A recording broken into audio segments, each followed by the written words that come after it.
नमस्कार. कल्याणचे सांगती या कल्याण चॅप्टर मेंबरच्या मुलाखतींच्या घरगुती सोहळ्यात मी मिलिंद विनायकाने आपण पुन्हा एकदा मनपूर्वक स्वागत करतो. आज आपण भेटणार आहोत कल्याण चॅप्टरचे आधारस्तंभ आणि कल्याण चॅप्टरच्या सुरुवातीच्या दिवसापासून कल्याण चॅप्टरवर राहिलेले विजय सावरे यांना, अर्थातच सावरे यांना. काका नमस्कार. नमस्कार. जय जय रघुवीर समर्थ. जय जय रघुवीर समर्थ.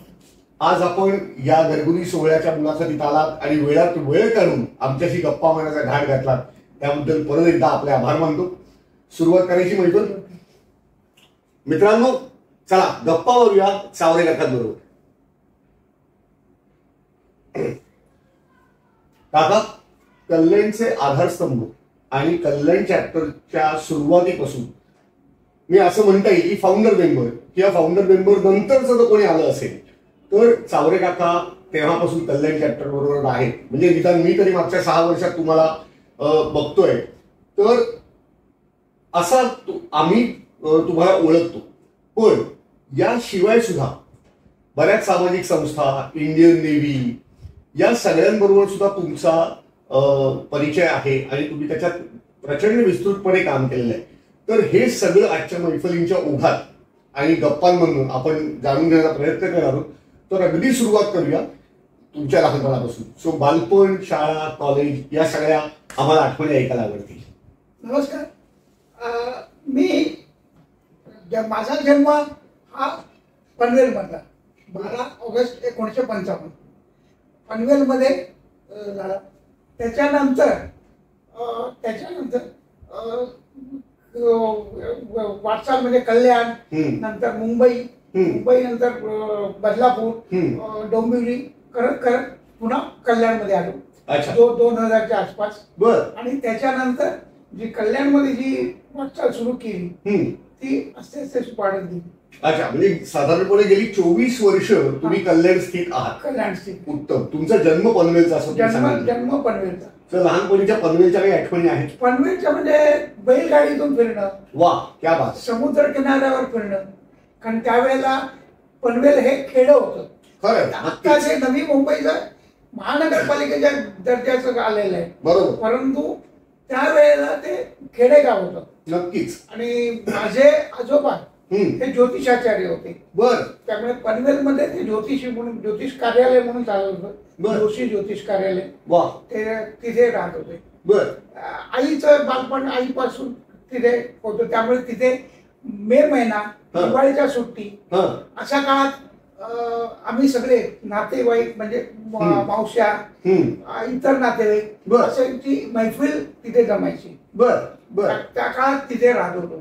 त्याच्यानंतर कल्याणमध्ये माझे वडील 57 पर्यंत होते. 57 नंतर वडिलांना सेंच्युरी क्वार्टर्स, जिथे कारण ते सेंच्युरी टेक्सटाईल मध्ये कामाला होते, त्यामुळे सेंच्युरी टेक्सटाईल मध्ये त्यांना जागा मिळाली. त्यामुळे वरळीमध्ये आम्ही शिफ्ट झालो. 57 ते 84 हा वरळीतला प्रवास होता. 87 ते 84. त्यामुळे तिथे शालेय शिक्षण, शिशु विकास मंदिर ही संस्था होती. 1ली ते 4थी तिथे झालं. त्याच्यानंतर माध्यमिक शिक्षण मराठा मंदिर हायस्कूल वरळी तिथे झालं. त्याच्यानंतर कॉलेजचं महाविद्यालयीन शिक्षण हे चेतना कॉलेज मांजरा तिथे झालं. आणि त्याच्यानंतर मग बाकीच्या गोष्टी आस्ते आस्ते घडत गेल्या. आणि त्यावेळेला गिरणगाव होता. त्यावेळेला म्हणजे सवर्ण ह्या दंगली, त्यांच्या गिरणी कामगारांच्या संप वगैरे हे सगळे अनुभवलेले. खरंय खरंय. म्हणजे गिरणगाव, परळ, लालबाग हा साधारण 75-76चा काळ तुमचा. हो. त्यावेळेला त्याच्यातच त्यावेळेला शिवसेनेचा जन्म, त्याच्यानंतर मार्क्सवादी कम्युनिस्ट पक्ष, भारतीय कम्युनिस्ट पक्ष अशांचं तिथे राज्य होतं. त्यामुळे आणि सगळ्या गिरण्या आजूबाजूला होत्या. म्हणजे 7चा भोंगा, 3चा भोंगा आणि रात्री 11चा भोंगा ही वाटचाल त्यावेळेला होती. आणि तुम्ही ती प्रत्यक्ष अनुभवली? प्रत्यक्ष अनुभवली. आणि त्यावेळेला कर्मचारी म्हणजे कामगार प्रत्येक घरामध्ये साधारणतः त्यावेळेला खुराडेच होते. बरोबर. 10 बाय 10च्या 12च्या छोट्या घरात 15-15, 20-20 माणसं एकत्र राहत असायची आणि ती चाळ संस्कृती होती निश्चित. म्हणजे बीडीटी चाळी किंवा सेंचुरीच्या चाळी किंवा इतर चाळी असं होतं. बरोबर. त्यामुळे त्याच्यानंतर माझं मुंबईत बरेच वर्ष कार्य झालं म्हणजे शाळा असल्यामुळे तिथे बऱ्याच ठिकाणी काम करायचं. त्यानंतर मी मिलमध्ये काही काळ काम केलं. अच्छा. पहिली सुरुवात तर चंदू हलवाईकडे केली. बर. चंदू हलवाई मिठाईवाला. चंदू हलवाई मिठाईवाल्याकडे. क्या बात. बिलिंग क्लार्क बर अशी सुरुवात केली. बरोबर. साधारणतः 6-7 महिने होती. त्यानंतर माझ्या शाळेत शिक्षक म्हणून 1ली ते 4थी शिकवण्याचा प्रयत्न केला. हा साधारणपणे कधीचा काळ म्हणतो? साधारणतः 77-78चा काळ.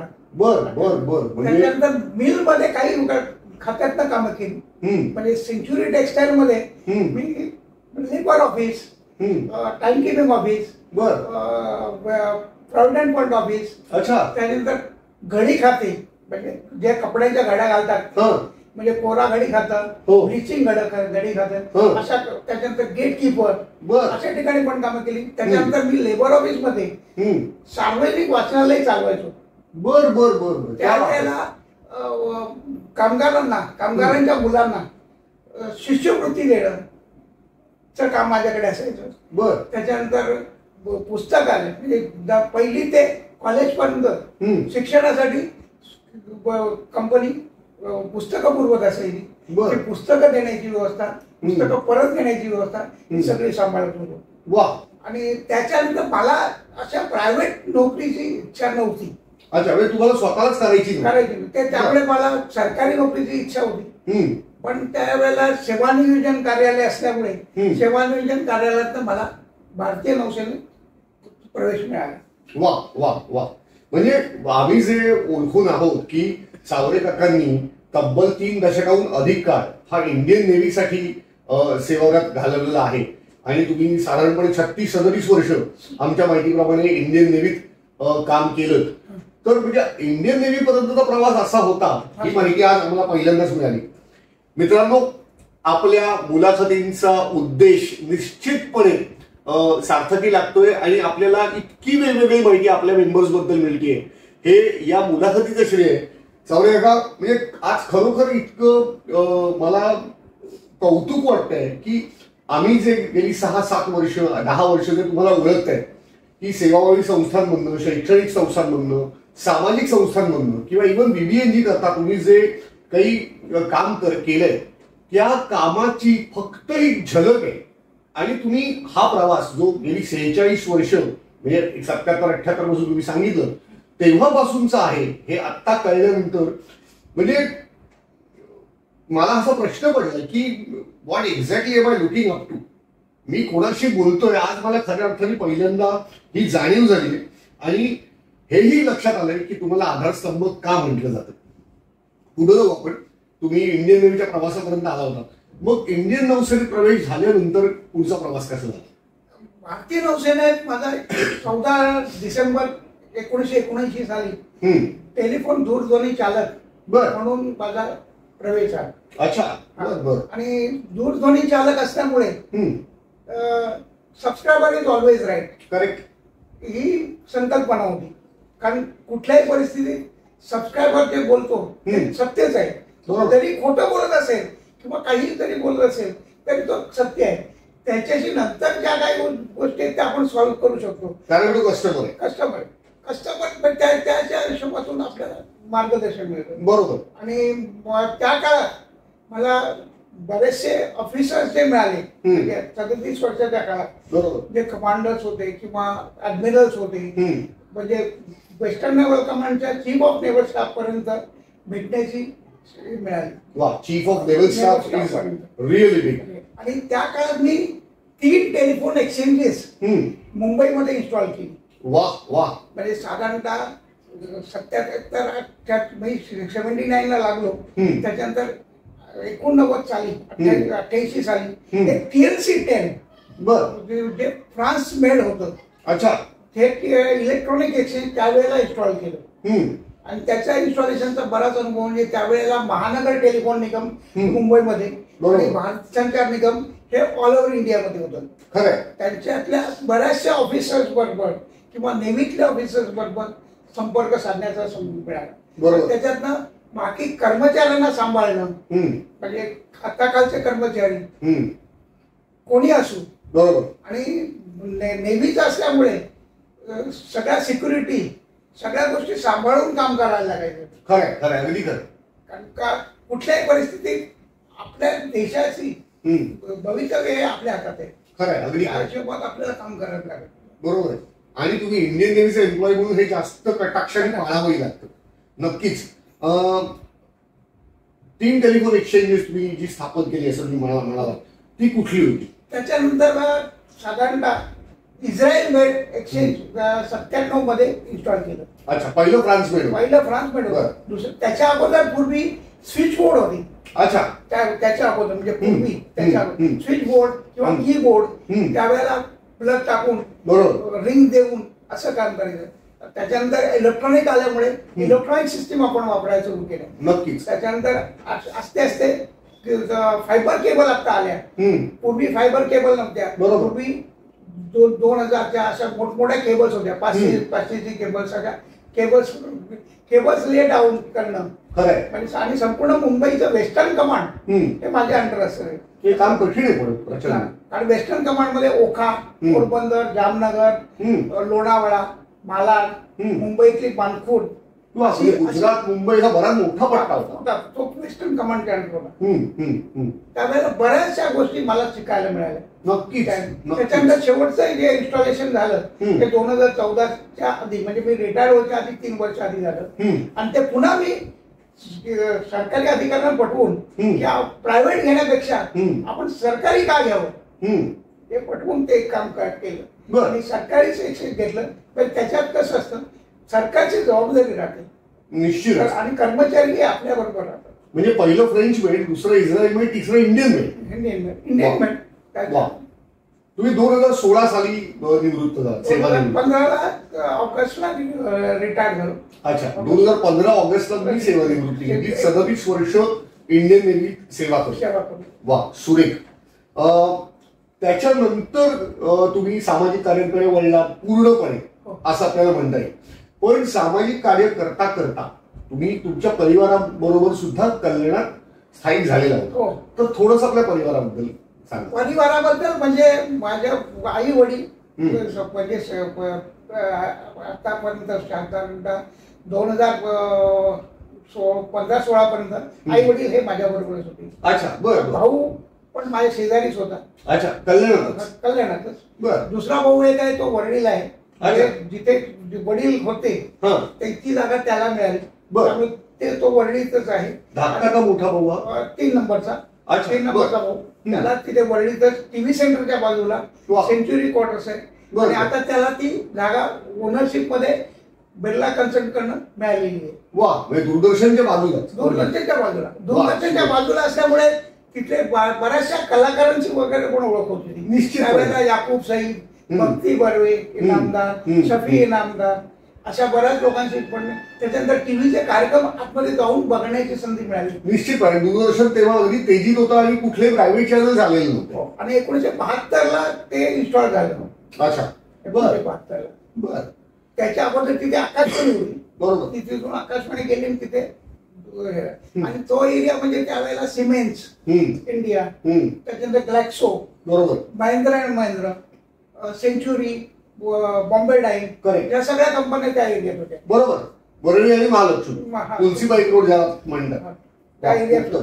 पण मग आई वडील 15-16 पर्यंत होते. आता तुमच्याबरोबर कोण कोण? आता म्हणजे मी, माझा मुलगा आणि मिसेस. अच्छा, आणि भाऊ आहे. भाऊ इथे जवळच कल्याणमध्येच राहतो. दुसरा भाऊ वरळीत आहे. अच्छा, असं तुमचं एकत्र कुटुंब. आणि सगळं एकत्र कुटुंब पद्धती असल्यामुळे गणपती उत्सव, दिवाळी, दसरा हे सगळे एकत्रच साजरे केले जातात. वा, क्या बात आहे. तुम्ही तिन्ही भावंडांमध्ये तुम्ही सर्वात मोठे? हो, सर्वात मोठे. अच्छा, आणि मग 2 भाऊ? 2 भाऊ. वा, सुरेख. आता आपण मूळ मुद्द्याकडे येऊ. जी तुमची कल्याणातली ओळख आहे इंडियन नेव्हीत सेवानिवृत्त झाल्यानंतर 37 वर्ष काम करून, की चावरे काका आणि सामाजिक संस्था हे वेगळं नाही. तुम्ही कुठल्याही सामाजिक संस्थेत जा आणि तिथं काम कसं चालतं संस्थेचं याच्याबद्दल जर एखादी वित्तम बातमी काढायची असेल किंवा इत्थंभूत बातमी काढायची असेल तर कुठल्या व्यक्तीला भेटावं, तर एक नाव पुढे निश्चितपणे येतं आणि ते आहे विजय चावडे. हे सर्व कल्याणात प्रसिद्ध आहे आणि तुम्ही बऱ्याच सामाजिक संस्थांबरोबर वेगवेगळे उद्देश ठेवून जोडले गेलेले आहात. अर्थातच मूळ मुद्दा आहे की त्या संस्थेचं आणि पर्यायाने समाजाचं भलं करणं.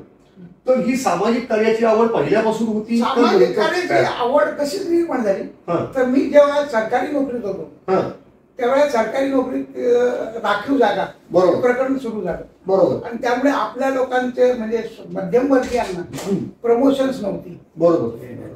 अशा पद्धतीने त्यावेळेला प्रमोशन्स नव्हती. त्या प्रमोशन बऱ्याचशा म्हणजे मला तर गॅजेटेड ऑफिसर हे रिटायर्ड होता मिळालं. हो खरं खरं अगदीच. त्यामुळे प्रमोशन डिले होत असत. त्यामुळे ब्राह्मण समाजाबद्दल म्हणजे फारच त्रास होते. त्यावेळेला मी 2000 म्हणजे संपूर्ण ब्राह्मण संस्था त्यावेळेला अखिल देशोत्तरपदी जो ब्राह्मण मालाडचा दादरचा संघ आहे तिथे बऱ्याचशा गोष्टी बघितलेल्या होत्या लहानपणी. तिथे कधी सभासद झालो नाही. त्याच्यानंतर डोंबिवलीत मला संस्था मिळाली नाही आणि 2008 मध्ये मला कल्याणमध्ये देशोत्तरपदी ब्राह्मण संघ मिळाला. त्याच्यानंतर ब्राह्मण सभा मिळाली. बरोबर. त्या माध्यमातून मी आपल्या संस्थांशी जोडलो गेलो. पण तरी मी 2015 पर्यंत नोकरीत असल्यामुळे वेळ देऊ शकत नव्हतो. बरोबर. कारण तिथं तुमचा वेळ देणंही प्रायोरिटी आणि माझी डिफेन्स मध्ये नोकरी असल्यामुळे 24 तास बांधलेलो होतो. निश्चितपणे प्रश्न तुमची कमिटमेंट 100% असावी लागते. कारण का तिथे डिफेन्स असल्यामुळे त्यामुळे हे करायचं. त्याच्यानंतर मी देशोत्तरपदी ब्राह्मण संघ डोंबिवली कल्याण, अखिल देशोत्तरपदी ब्राह्मण संघ दादर, त्याच्यानंतर आता ब्राह्मण सभा क्रीडा समितीवर पण मी कार्य केलं आणि आस्ते आस्ते मी आता थोडस कमी करायचा प्रयत्न चालू केलेला आहे. आणि ब्राह्मण बिझनेस नेटवर्क हे 2012च्या आसपास फेब्रुवारी मध्ये आमच्या 47 संस्थांची बैठक नाशिक मध्ये झाली होती. बरोबर. ऋग्वेद मध्ये दुर्गा मंगल कार्यालय. बरोबर. त्यावेळेला ही संकल्पना आपल्या समोर आली आणि त्यावेळेला मी तिथे होतो. कारण त्यावेळेला आपल्या कल्याण संस्थेतर्फे आम्ही 3 लोक गेलो होतो. त्याच्यात मी होतो. त्यावेळेला ही संकल्पना त्याला बराच विरोध पण झाला. निश्चितपणे. पण ती म्हणे आपल्या एवढ्या संस्था असताना मी अजून एक कशाला काय. पण मग त्याच्यावर सांगितलं गेलं की व्यावसायिकांना मार्गदर्शन करण्याच्या दृष्टीने. आणि 2015-16च्या आसपास आपल्या कल्याणमध्ये प्रमोद सांगली सरांनी या संकल्पना आणली. बरोबर. आणि त्यांना कोणीतरी माझं नाव सुचवलं. बर. की म्हणे असं आहे. तर त्यांनी मला भेटले. म्हटलं ठीक आहे आपण प्रयत्न करू. निश्चितपणे. त्याच्या आधारावर मी प्रयत्न आम्ही सुरू केले. त्यावेळेला थोडा विरोध पण होता. कल्याणमध्ये लोकांनी कसे येतील काय येतील हे सगळं बघून आस्ते आस्ते वाढवत गेलो. त्याच्यानंतर पालक मंदिर मध्ये पहिल्या काही मीटिंग झाल्या. त्याच्यानंतर काही आपण बैल बाजारच्या तिथे पण घेतल्या. त्याच्यानंतर मग ब्राह्मण सभेच्या जे आपला पंडितवाडी सुरू केले. बरोबर. त्याच्या आधी आपण देशमुखांच्या ह्याच्यात करत होतो. जयंत देशमुखांच्या. आणि 2017ला आपण जेव्हा लॉन्चिंग केलं त्यावेळेला आपले माजी आमदार जे प्रभाकर संत हे शिक्षक आमदार होते. आणि ते 94 वर्षापर्यंत ऍक्टिव्ह होते. क्या बात आहे. तर त्यांच्या सगळ्या या गुणांना पाहून मला ती ऊर्जा आली की आपण का करू शकत नाही. बरोबर. 94 वर्षाचा माणूस जर का मुंबईमध्ये जाऊन आपल्या समाजासाठी कार्य करतोय आणि ते शिक्षक आमदार होते.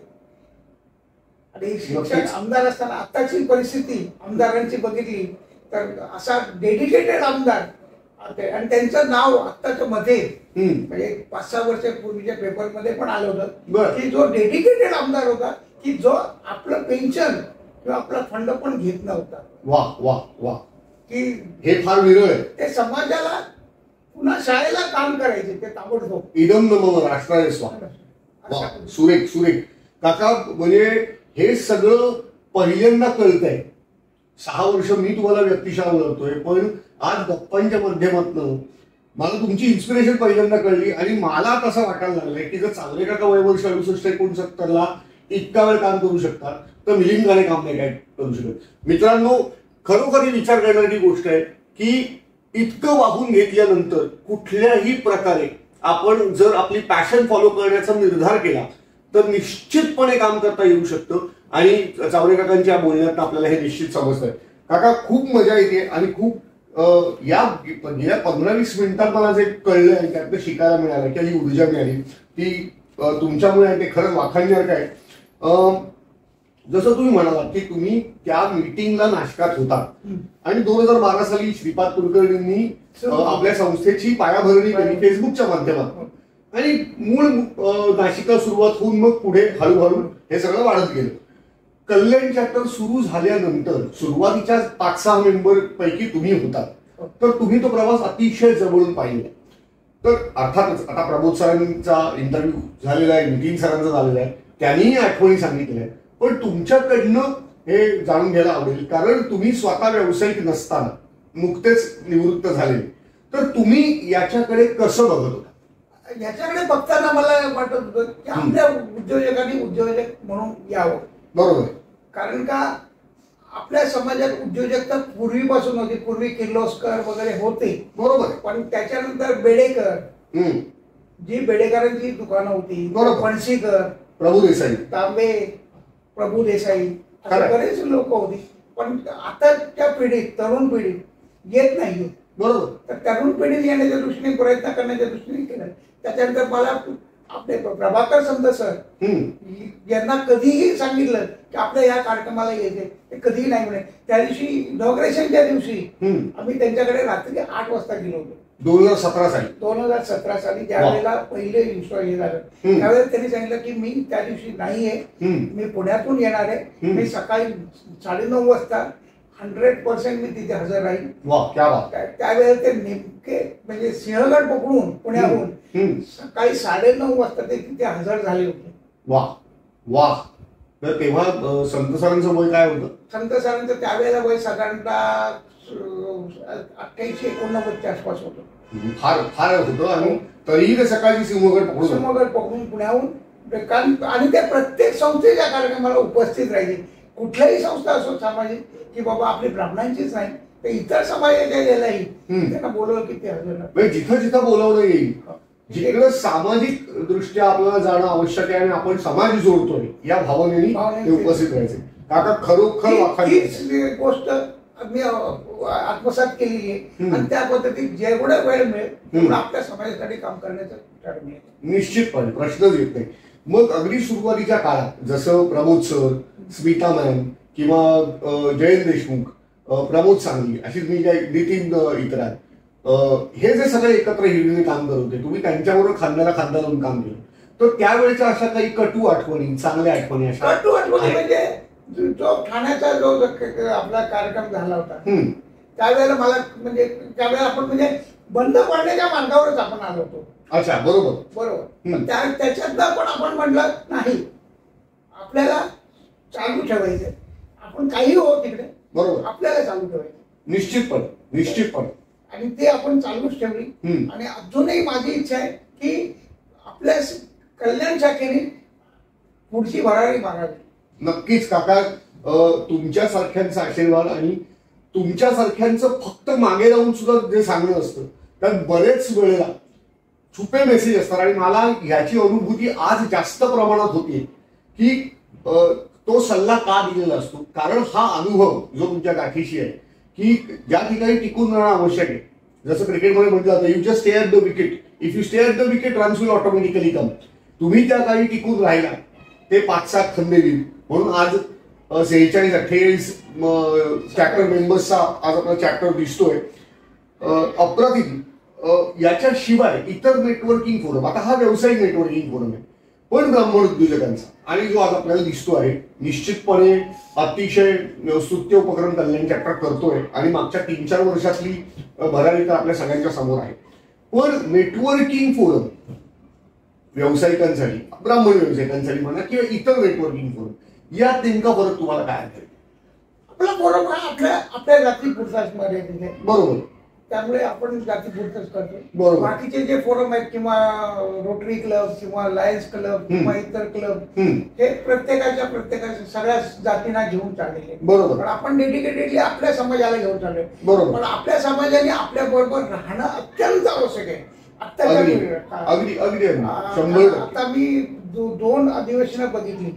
एक बडोद्याला जे अधिवेशन झालं देशकर्मी, त्याला देवेंद्र फडणवीस आले होते आणि त्याचा जे जो अंक काढला होता त्याच्यामध्ये बराचसा सहभाग माझा होता. वाह, क्या बात. त्यावेळेला त्याच्यानंतर मी आता ज्या ज्या फोरमवर काम करतोय त्या फोरमवरती मला जितकं सहकार्य मिळतं.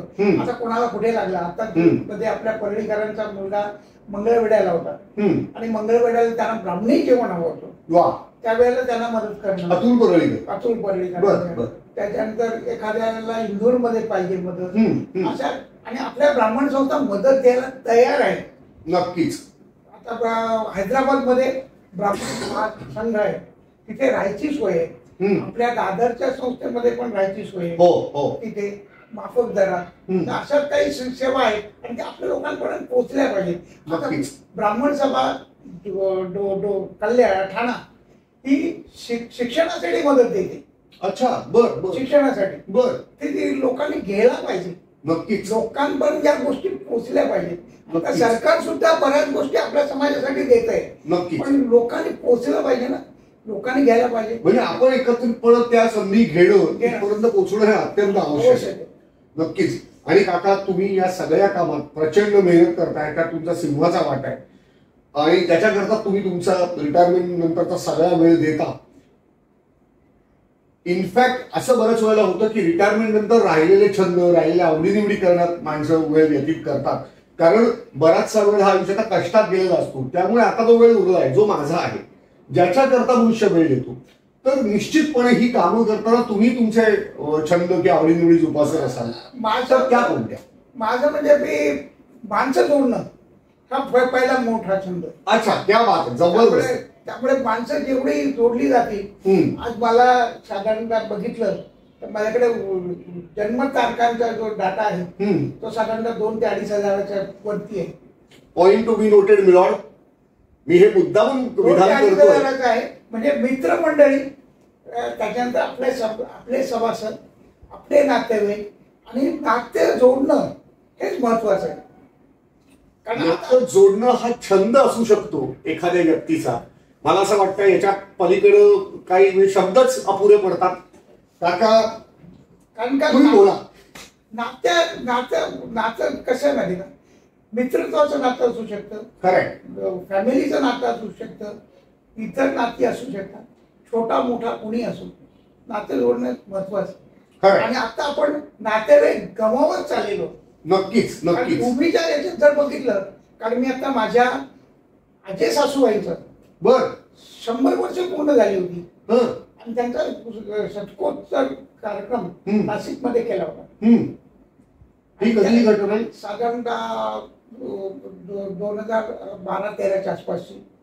फार जास्त काळ झालेलं नाही. आणि त्या म्हणजे त्या सासूबाई, आजे सासूबाई माझ्याकडे 94 म्हणजे 91, 92, 93व्या वर्षी 4 माळे चढून आले ते. आता संदसोर सुद्धा माझ्याकडे काही जरी लागलं तरी एवढे 4 माळे चढून यायचे कल्याणात राहत्या घरी. हे म्हणजे. आणि त्या शताब्दीला आम्ही त्यांचं नाव गोदावरी होते. गोदाचे स्नान नाशिकमध्ये आणि त्यांचं अत्यंत म्हणजे माणसं जोडणे त्यांची पण कला होती. म्हणजे त्यांच्याकडनं सुद्धा तुम्हाला आलेलं आहे. माझ्या मामाकडून आले. मामा डिफेन्स मध्येच होते. ते पण 91-92 पर्यंत होते. त्यांनी डिफेन्स मधल्या रिटायर्ड लोकांसाठी बरंच काम केलं. 58 वर्षानंतर रिटायर झाल्यानंतर ठाण्यामध्ये होते. ज्यांची पेन्शन केसेस अडकलेल्या होत्या त्या पेन्शन केसेस मार्गावर लावल्या. बऱ्याच गोष्टी त्यावेळेला आणि ती करण्याची आवड आता पण आपल्याकडे आहे. जबरदस्त. म्हणजे काय काबिले तारीफ हा शब्द जन्माला आला असेल तर बहुतेक तो कुठं वापरावा आणि कुठल्या व्यक्तीसाठी वापरावा जर असं मला आज कोणी विचारलं तर मला खरंच असं म्हणावं असं वाटतंय. काबिले तारीफ समोर बसले. काका, हा एक छंद आहे. आता मला खरंच असं वाटतंय की बहुतेक तुम्ही जेवढं काम करता आज 69व्या वर्षी बहुतेक माणसं जोडणं हा एकच छंद तुम्ही जोपासता आणि म्हणून तुम्ही इतके फ्रेशही असता, इतकी ऊर्जा तुमच्यात कायम असते आणि संत सरांसारखा गुरु, मला असं वाटतं तुम्ही त्यांना आयडॉल मानता, तुमचा मेंटर मानता. मला अजिबात आश्चर्य वाटत नाही की जर तुम्ही संत सरांना एवढं मानता म्हणूनच आज तुमच्याकडे एवढी ऊर्जा आहे आणि माणसं जोडण्याचं महत्व पटलेलं आहे. याच्याशिवाय अजून काही तुम्हाला छंद आहे? बाकी म्हणजे फिरणं बरं जास्तीत जास्त. आणि मुंबईमध्ये राहत असल्यामुळे त्यावेळेला मुंबई पूर्ण फिरून झालेली. बरोबर. नाशिक पुणा इकडचे भाग वगैरे फिरून झालेले. बरोबर. नाशिकला नातेवाईक बरेच आहेत. बरं. पुण्यामध्ये नातेवाईक आहेत. बरं. पुन्हा फिरून झालेले आणि फिरण्याची आवड भरपूर आहे. अच्छा, मग तुम्ही आता एकटे फिरता का काकूना बरोबर घेऊन पण जातो, पण जास्तीत जास्त आता बऱ्याचशा कामासाठी जावं लागतं. बरोबर. सामाजिक कामं असल्यावर टाकून नेता येईल. बरं, याच्याशिवाय काही गाणी ऐकणं किंवा सिनेमा पाहणं किंवा असं काही नाही? ते सिरियल पाहतो, पण मला आता या सिरियल्सचा कंटाळा आलेला आहे. त्या सिरियल या टीव्हीवर बघून बघून कंटाळा आलाय. मला कळत नाही की सगळ्या स्त्रियांच्या गोष्टीच काय आणि त्याच्यातनं भांडणं दाखवली जाते. बरोबर बरोबर. काहीतरी समाजाला प्रबोधन होणार आहे. म्हणजे पूर्वीच्या काळी, म्हणजे आता जर तू बघितलं तर दूरदर्शन हे एक माध्यम जे आहे बरोबर ते समाज प्रबोधनासाठी आहे. पण आत्ताच्या काळात या ज्या चॅनल्स मालिका आल्या त्या सगळ्या समाज प्रबोधनाच्या ऐवजी इतरच प्रबोधन करत म्हणजे तो उद्देश कुठंतरी ढासळण्याच्या बाजूला जातो असं तुमचं मत आहे. नक्कीच. आणि हे निश्चितपणे, कारण हे माध्यम इतक्या दूरवर पोहोचणार आहे की त्यातनं निश्चितच समाज प्रबोधनाचा एंटरटेनमेंट थ्रू उद्देश पोहोचू शकतो. काका खरंच मजा येते. नेटवर्किंग फोरमवरचे फायदे तुम्ही थोडक्यात आपल्या मित्रांना सांगा. नेटवर्किंगचे फायदे म्हणजे आता बघा, मी या नेटवर्किंग फोरमवर आल्यावर मी कल्याण, डोंबिवली, ठाणा, नाशिक, पुणा, कराड जिथे जिथे गेलो किंवा ज्या ज्या कॉन्फरन्सला गेलो त्याच्यातनं बरेचशी माणसं जोडली गेली माझ्याकडे. त्याच्यातनं बरेच लोक जोडले गेले. म्हणजे नांदापूरकरांसारखी माणसं, नांदुर्डीकरांसारखी माणसं, सुहास नांदुर्डीकर किंवा आता विलासराव जोशी, बरोबर, असे बरेच लोक जोडले गेले. मुकुंदराव कुलकर्णी तर आहेतच आपल्याकडे, श्रीपाद कुलकर्णी आहेतच. त्याच्यानंतर पुण्यामधले संस्था आणि पुण्यामधले आता ऍक्च्युली आपल्या संस्था, खरं संस्थांचं पण नेटवर्किंग होणं आवश्यक आहे. निश्चितपणे प्रश्न संस्थांचं नेटवर्किंग होणं आवश्यक आहे. कारण प्रत्येक शहरात 10-12 संस्था आहेत. बरोबर. त्यांच्यात नेटवर्किंग होणं आवश्यक आहे. बरोबर. आणि आत्ताची आपल्यासाठी महत्वाची योजना जी केलेली आहे की हे काय परशुराम आर्थिक विकास महामंडळ आणि दुसरी जे केलेली त्याचे फायदे आपल्या लोकांपर्यंत पोहोचवणं आवश्यक आहे. निश्चितपणे काका 100%. कारण आता बघा, मागच्या वेळेला 150 कोटी रुपये दिले आणि आपण 5-6 कोटी पण वापरू शकलो नाही. बरोबर. आता म्हणजे निधी आहे पण तो वापरला जातो आणि निधी वापरला गेला नाही ना. कारण मी सरकारी खात्यात असल्यामुळे मला माहितीये सरकारी खात्यातला निधी हा पुन्हा वेलफेअर फंडात जातो. नक्कीच नक्कीच. तो पुन्हा त्याच फंडाला मिळत नाही. म्हणजे तो आला आता निश्चितपणे वापरला पूर्णपणे गेला आणि वापरत सरकारी खात्यात वापरलाच लागतो. आणि तो विधायक कामं करता नक्की वापरता एवढी कामं आहेत, बरीच आहेत. पण आता त्याच्यासाठी करावं लागेल. त्यासाठी बऱ्याच गोष्टी आहेत. आता मी बऱ्याचशा बँकांशी पण संबंधित आहे. त्यामुळे डोंबिवली नागरिक बँक किंवा आता लोकमान्य मल्टीपर्पज यांच्यातल्या बऱ्याचशा गोष्टी आहेत त्या आपल्याला सहकार्य करायला तयार असतात, पण त्यांच्याकडे पोहोचत नाही. बरोबर. म्हणजे जे आपल्याकरता सहकार्य तयार आहेत, ज्यांच्याकडे आता आपण पोहोचणं गरजेचं आहे, ते आपण होत नाही. नक्कीच नक्कीच काका, प्रचंड मजा येते. मित्रांनो, गप्पा रंगलेल्या आहेत, अतिशय खुमासदार झालेले आहेत आणि आपण शेवटच्या टप्प्यात आलेलो. मला निश्चितपणे खात्री आहे की हा इंटरव्ह्यू तुम्हाला परत परत ऐकावासा वाटेल. आणि सावरे काकांबद्दल या इंटरव्ह्यू मधनं मला स्वतःला जे इंटरव्ह्यू घेताना कळलंय ते त्यातल्या बऱ्याचशा गोष्टी तुम्हालाही पहिल्यांदा कळणार असतील. त्यामुळे याहीपेक्षा जास्त गोष्टी कळून घ्यायच्या असतील तर सावरे काकांना भेटा आणि 1 to 1 करा. आपण जाऊया शेवटच्या भागात. काका, आपण रॅपिड फायर राऊंड खेळणार आहोत आणि मी या राऊंडमध्ये तुम्हाला 10 प्रश्न विचारणार आहे, ज्याची तुम्हाला जी सुचतील पहिल्या प्रथम ती उत्तरं द्यायची. तयार? तर पहिला प्रश्न तुम्हाला, चावरे काका इंडियन नेव्ही मध्ये नसते तर काय असते? इंडियन नेव्ही मध्ये नसतो तर मी सेंच्युरी टेक्सटाईल मध्ये असतो. अच्छा. पण सेंच्युरी टेक्सटाईल मला ते इथली राजकारण वगैरे बघून ते मला पटलं नाही. अच्छा. पण शेवटी सरकारी खात्यात गेल्यावरही ते सुद्धा आढळलं. बरोबर. त्यामुळे मी एखाद्या वेळेस टेक्सटाईल मिल मध्ये असू शकतो. म्हणजे इंडियन नेव्हीत नसतात तर कुठल्याही टेक्सटाईल मिल मध्ये. बरं, ग्रेट. मोकळ्या वेळेत चावरे काकांना काय करायला आवडतं? आता थोडासा गुगली प्रश्न आहे, ऐकून घ्या. झोपायला मला जसं वाटत नाही, नाटक पाहायला का वर्तमानपत्र वाचायला? वर्तमानपत्र तर मी वाचतो. नाटक बघणं आहे. म्हणजे पूर्वीच्या काळात आपण बालगंधर्व म्हणजे बाळ कोल्हटकरांची नाटकं, बरोबर, किंवा इतर जी आहेत बरीचशी वसंत कानेटकरांची नाटकं, पुलंची पाहिली. नाटक पाहायला आवडतं. वा. म्हणजे मोकळ्या वेळेत झोपण्यापेक्षा नाटक पाहणं किंवा वर्तमानपत्र? कारण त्यावेळेला बघा, पूर्वीच्या काळी आपल्याकडे नाट्य स्पर्धा होत होत्या. निश्चित. गिरणी कामगारांच्या नाट्य स्पर्धा, हो, महाराष्ट्र राज्य नाट्य स्पर्धा, बँकांच्या नाट्य स्पर्धा. हो. म्हणजे मी रवींद्र नाट्य मंदिर हे जवळ असल्यामुळे तिथल्या पूर्णोत्सव पत्रिका काढून मी नाटक बघायला जायचो. वा, क्या बात. त्यावेळेला पूर्णोत्सव पत्रिका 50% मध्ये मिळायच्या आणि त्या 50% मधला 50% हिस्सा हा सरकारकडे जमा व्हायचा आणि 50% हिस्सा त्या संस्थेला मिळायचा. आणि आताही ती पद्धत चालू आहे. पण आता आपल्याकडे या कार्यक्रम नाट्य महोत्सवाला कोणी जात नाही. ही माझी खंत आहे. कारण 15 रुपयात नाटक बघायला कोण देतो? 10 रुपयात बघायला नाटक कोण देतो? खरंय, अगदी खरं. पुढचा प्रश्न, भांडण झालं तर कोण जास्त रागवतं, तुम्ही का काकू? मला राग जास्त आहे. मला कुठल्याही संस्थेमध्ये कधी कधी राग येतो. बरं, वैयक्तिक आयुष्यात सुद्धा जास्त रागवता काकू? कारण मी मेष राशीचा माणूस असल्यामुळे मेष राशीचा माणूसाचं हे गरम असतं आणि मंगळ आहे, बरोबर. त्यामुळे मेष राशीची माणसं पराक्रमी असतात आणि चारित्र्य संपत्ती आणि ती संरक्षण खात्यात जास्त दिसतात. प्रश्नच नाही. आणि तुम्ही संरक्षण खात्यातच होता. वा. नेटवर्किंग फोरमवर कोणता दृष्टिकोन ठेवून जॉईन झालं पाहिजे? लोकसंग्रह, निव्वळ व्यवसाय का सामाजिक देणं आहे म्हणून?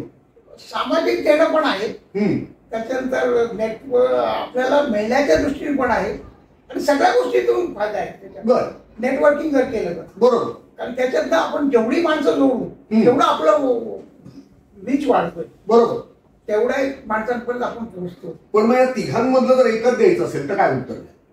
तिघांमधले निव्वळ व्यवसाय, सामाजिक देणं का लोकसंग्रह? लोकसंग्रह तर निश्चितच आहे.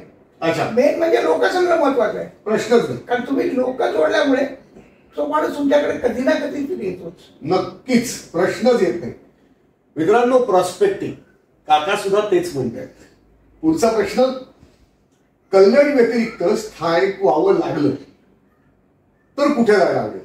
पुणे, कोकण का परत मुंबई? मुंबईत जाणं आता तरी शक्य नाही, पण नाशिक सहज शक्य आहे. अच्छा, म्हणजे पुणेही नाही, कोकणही नाही, नाशिक. कारण नाशिक हे माझं मूळ गाव असल्यामुळे, बरोबर, नाशिकला जाणं. नातेवाईक आहे नाशिकला. माझं स्वतःच गोरेराम मंदिर जे आहे ते माझ्या नातेवाईकांचंच आहे, त्याच आहे, बरोबर. आणि मला त्या मंदिरांचे म्हणजे मला आता जे आपल्याला वाटतं मंदिरांची जी संख्या आहे, मंदिरात लोक जात नाहीत, आपण ते जाणं आवश्यक आहे. तिथे पण नेटवर्किंग होतं. काका ऍब्सोल्युटली मान्य आहे. पुढचा प्रश्न, सामाजिक कार्यातलं कोणतं काम चावरे काकांना जास्त आवडतं?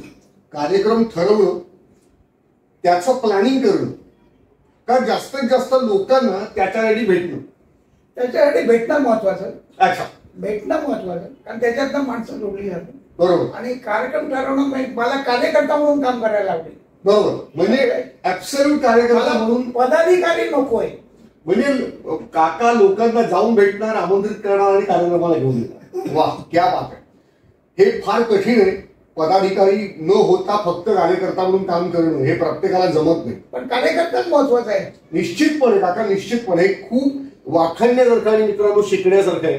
हे प्रत्येकाला जमण्यासारखं नाहीये, करण्यासाठी खूप त्याग वृत्ती लागते, देण्याची वृत्ती लागते. काका, पुढच्या प्रश्नाकडे येतो. काकू रागवल्या तर काय करता? गप्प बसता, सॉरी म्हणता का तुम्ही रागवला? गप्प बसणे आवश्यक. म्हणजे होम मिनिस्टर रागवला की गप्प बसायचं. वा वा वा, आवडलं. म्हणजे मेषराज गप्पही बसते. वा, सुरेख. व्यवसाय करण्याची संधी जर तुम्हाला तरुणपणात मिळाली असती तर कोणता व्यवसाय केला असता?